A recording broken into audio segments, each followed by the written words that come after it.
여러분께 질문 하나 드릴게요. 통장에 돈은 그대로 있는데 이상하게 매달이 더 빠듯해졌다고 느껴지신 적 없으신가요? 월급은 분명 들어오는데 남는 건 없고 카드 명세서만 보면 한숨부터 나오는 그런 느낌 말입니다. 오늘 이야기는 바로 그 지점에서 시작합니다. 평범한 직장인 김민수 씨 이야기인데요. 38살, 수도권에서 회사 다니고 초등학생 아이 하나 키우면서 매일 지하철 타고 출퇴근하는 아주 흔한 사람입니다. 민수 씨도 늘 이런 생각을 했습니다. 뉴스에서는 맨날 새해부터 뭐가 좋아진다는데 왜 나는 하나도 안 좋아진 것 같지? 그런데 올해 정책들을 하나씩 뜯어보면서 생각이 조금 바뀌기 시작합니다. 먼저 가장 많이 들리는 얘기 바로 최저임금입니다. 나는 최저임금 받는 사람 아닌데 나랑 무슨 상관이야? 이렇게 생각하시는 분들 많으실 텐데요. 민수 씨도 처음엔 그랬습니다. 하지만 곰곰이 생각해보니 회사에서 함께 일하는 아르바이트 직원, 동네 단골 식당 직원, 아이 학원 보조 선생님까지 주변에는 최저임금의 영향을 직접 받는 사람들이 꽤 많다는 걸 깨달았죠. 올해부터 최저임금은 시간당 1320원으로 인상됐습니다. 작년보다 2.9% 오른 금액이고 주 40시간 기준으로 환산하면 한 달에 215만 6,880원입니다. 그리고 중요한 점 하나, 업종 구분 없이 모든 사업장에 동일하게 적용됩니다. 이게 무슨 의미일까요? 민수 씨는 이렇게 말합니다. 내 월급이 당장 오르는 건 아니어도 주변 사람들이 숨 좀 돌리면 결국 그게 우리 동네, 우리 생활에 돌아오는 거더라고요. 실제로 최저임금 인상은 단순히 알바생 월급만의 문제가 아닙니다. 물가, 서비스 품질, 고용 안정성까지 이어지는 구조이기 때문에 우리 일상과 완전히 분리된 이야기라고 보긴 어렵죠. 물론 걱정도 있습니다. 자영업자 부담은 커질 수 있고 물가가 오를 수 있다는 불안도 있죠. 하지만 이번 정책의 방향은 분명합니다. 지금 이 시기에 가장 기본적인 생활을 버텨야 하는 사람들부터 지켜보겠다는 신호라는 겁니다. 민수 씨는 이걸 이렇게 정리했습니다. 크게 바뀌진 않아도 더 무너지지 않게 바닥을 받쳐주는 느낌이었어요.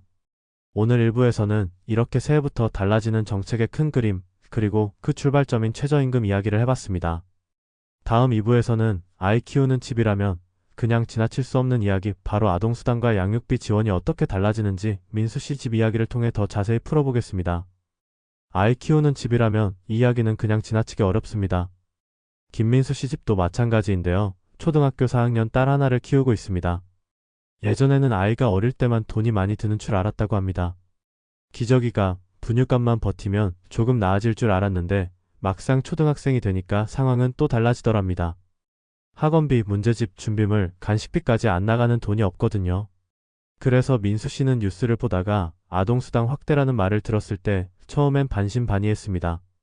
이런 건 보통 어린애들 얘기 아니야? 라고 생각했죠. 그런데 내용을 자세히 보니 이야기가 달랐습니다. 지금까지는 아동수당이 만 18세까지 지급됐는데 이 지급 연령이 2030년까지 단계적으로 만 20세까지 확대됩니다. 즉, 고등학생 자녀를 둔 가정도 점점 지원 대상에 포함된다는 뜻입니다. 민수 씨는 여기서 한번 멈춰서 생각했습니다. 고등학생 때가 사실 제일 돈 많이 들 때잖아. 교재비, 학원비, 교통비까지 합치면 아이가 클수록 부담은 더 커지죠. 게다가 당장 체감되는 변화도 있습니다. 초등학교 고학년 자녀를 둔 가구는 기존 지원에 더해 월 최소 10만원에서 많게는 12만원을 추가로 지원받게 됩니다. 숫자로만 보면 크지 않아 보일 수 있지만 민수 씨는 이걸 이렇게 계산해봤습니다. 한 달 학원 하나 값은 되네. 아이 하나 키우는 집에서는 이런 금액도 굉장히 현실적입니다. 이 정책의 의미 있는 이유는 단순히 돈을 준다는 데 있지 않습니다. 아이 키우는 부담이 개인 책임만은 아니라는 메시지를 분명히 던지고 있다는 점이죠. 민수 씨 부부도 맞벌이를 하고 있지만 늘 마음 한편에는 불안이 있습니다. 지금은 버티지만 앞으로도 계속 가능할까? 그런 가정에 이번 정책은 아주 크지는 않지만 분명한 응답을 줍니다. 아이가 크는 과정 전체를 조금 더 길게 바라보겠다는 거죠. 민수 씨는 이렇게 말합니다. 갑자기 삶이 달라지는 건 아니지만 적어도 혼자 버티는 느낌은 덜해졌어요. 오늘 2부에서는 아이 키우는 가정이라면 꼭 알아야 할 아동수당과 양육비 지원 변화를 이야기해봤습니다. 다음 3부에서는 민수 씨가 매달 카드 명세서를 보고 가장 먼저 한숨 쉬는 이유, 바로 출퇴근 교통비 이야기로 넘어가 보겠습니다. 김민수 씨가 한 달 생활비 중에서 가장 아깝다고 느끼는 지출 뭘까요? 의외로 외식비도 아니고 쇼핑도 아닙니다. 바로 출퇴근 교통비입니다. 민수 씨는 매일 아침 지하철을 타고 중간에 버스로 갈아타서 회사에 갑니다. 퇴근할 때도 마찬가지죠. 하루 이틀이면 모르겠는데 이게 한 달, 1년 쌓이다 보면 금액이 꽤 됩니다. 그래서 매달 카드 명세서를 볼 때마다 이런 생각이 든다고 합니다. 나는 그냥 회사 다닌 것밖에 없는데 왜 이렇게 많이 나갔지? 올해부터는 이 부분에서 꽤 체감이 되는 변화가 생깁니다. 바로 교통비 환급 정책이 강화되기 때문인데요. 기존에도 교통비 지원 제도가 있긴 했지만 조건이 까다롭거나 환급액이 체감되지 않는 경우가 많았습니다. 그런데 새로 도입되는 방식은 구조가 조금 다릅니다. 월별로 정해진 환급 기준 금액을 넘는 교통비에 대해서는 초과분을 전부 말 그대로 100% 돌려주는 방식입니다. 몇 퍼센트 할인, 일부 포인트 적립 같은 게 아니라 기준을 넘으면 그 이유는 전액 환급이라는 점이 핵심입니다. 민수 씨가 이 내용을 듣고 가장 먼저 한 말은 이거였습니다. 그럼 많이 타는 사람이 제일 이득이네? 맞습니다. 이 정책은 대중교통을 자주 이용할수록 출퇴근 거리가 길수록 체감 효과가 커지는 구조입니다. 적용 범위도 넓습니다. 지하철과 버스는 물론이고 GTX까지 포함된 모든 대중교통이 대상입니다. 수도권에서 장거리 출퇴근을 하는 사람들, 환승이 잦은 직장인들에게는 그동안 가장 부담됐던 지출이었죠. 민수 씨는 이 정책을 이렇게 받아들였습니다. 회사 다니느라 어쩔 수 없이 쓰는 돈인데 그걸 다시 돌려준다는 느낌이라서 좋더라고요. 교통비는 줄이려고 줄일 수 있는 성격의 비용이 아닙니다. 회사에 가려면 써야 하고 아이 학교 보내려면 써야 하죠. 그렇기 때문에 이 정책은 절약을 잘한 사람에게 주는 혜택이라기보다는 이미 성실하게 이동하고 있는 사람들의 부담을 덜어주는 방향에 가깝습니다. 민수 씨처럼 매일 같은 길을 오가는 사람들에게는 작은 변화가 아니라 생활비 구조 자체를 조금 바꿔주는 요소가 될 수 있습니다. 오늘 3부에서는 출퇴근만 해도 빠져나가던 교통비가 어떻게 달라지는지 살펴봤습니다. 다음 4부에서는 민수 씨가 또 하나 크게 공감했던 정책, 바로 반려동물 진료비와 일상생활 비용을 줄여주는 이야기로 이어가 보겠습니다. 김민수 씨 집에서 은근히 부담이 되는 지출이 하나 더 있습니다. 바로 반려동물 병원비입니다. 민수 씨네에는 8살 된 반려견 한 마리가 있는데요. 크게 아픈 적은 없어도 가끔씩 토를 하거나 배탈이 나거나 피부가 안 좋아서 병원을 찾을 때가 있습니다. 그럴 때마다 진료비보다 더 놀라는 게 있었습니다. 이게 다 치료비야?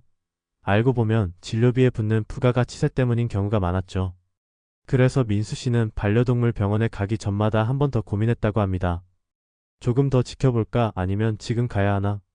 이번에 바뀌는 정책은 이런 고민을 조금 덜어주는 방향입니다. 반려동물 진료비에 붙는 부가가치세 면제 범위가 크게 확대되기 때문인데요. 기존보다 구토, 변비처럼 반려동물에게 자주 발생하는 10가지 진료 항목이 새로 추가됐고 이로써 부가세 면제 대상은 총 112종으로 늘어났습니다. 숫자로 보면 복잡해 보이지만 민수 씨는 이렇게 이해했습니다. 자주 병원 가게 되는 이유들이 거의 다 들어간 거네. 이 정책의 의미는 단순히 병원비가 조금 싸진다는 데 있지 않습니다. 아플 때 망설이지 말고 병원에 가라는 메시지에 가깝습니다. 반려동물도 가족인 집이 많아진 요즘 비용 때문에 치료 시기를 놓치는 일이 줄어들 수 있다는 점에서 체감이 큽니다. 그리고 이런 변화는 반려동물만의 이야기가 아닙니다. 일상생활 속에서 조용히 줄어드는 비용들이 하나둘 생기고 있다는 신호이기도 하죠.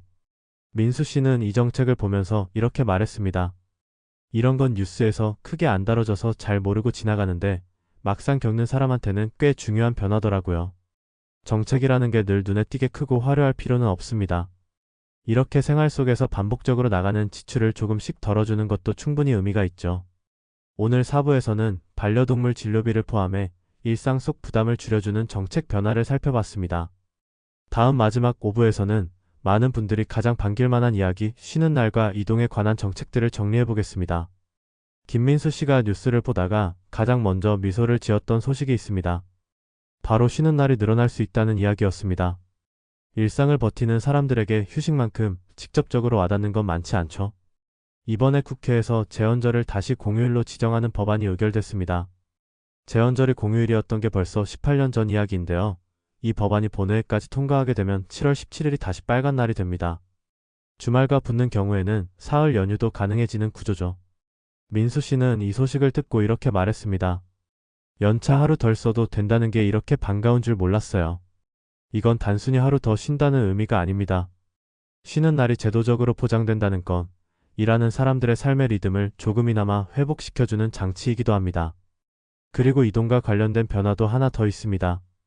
내연기관차를 전기차로 전환할 경우 최대 100만 원의 추가 지원금을 받을 수 있는 전환지원금 제도가 새로 생깁니다. 민수 씨는 당장 차를 바꿀 계획은 없지만 다음 차는 전기차도 고려해 볼 수 있겠다는 생각이 들었다고 합니다. 부담이 전혀 없는 선택은 아니지만 국가가 방향을 분명히 제시하고 있다는 점에서 의미가 있죠. 이렇게 하나씩 살펴보면 올해 달라지는 정책들의 공통점이 보이기 시작합니다. 갑자기 삶을 바꿔주겠다는 약속은 아닙니다. 대신 지금을 버티고 있는 사람들에게 조금 덜 아프게, 조금 덜 불안하게 살아갈 수 있도록 돕는 방향입니다. 임금, 아이 교통비, 반려동물, 휴식 이동까지 모두 우리가 매일 부딪히는 지점들입니다. 민수 씨는 이 모든 정책을 한 문장으로 이렇게 정리했습니다. 몰라서 못 받으면 아무 일도 안 생기지만 알고 있으면 분명히 숨통이 트인다. 정책은 뉴스 속 이야기가 아니라 알고 쓰는 생활 정보입니다. 이 5편의 이야기가 여러분 일상에 조금이라도 도움이 됐다면 그걸로 충분합니다. 앞으로도 이렇게 우리 삶에 직접 닿는 이야기들 계속해서 쉽게 풀어드리겠습니다.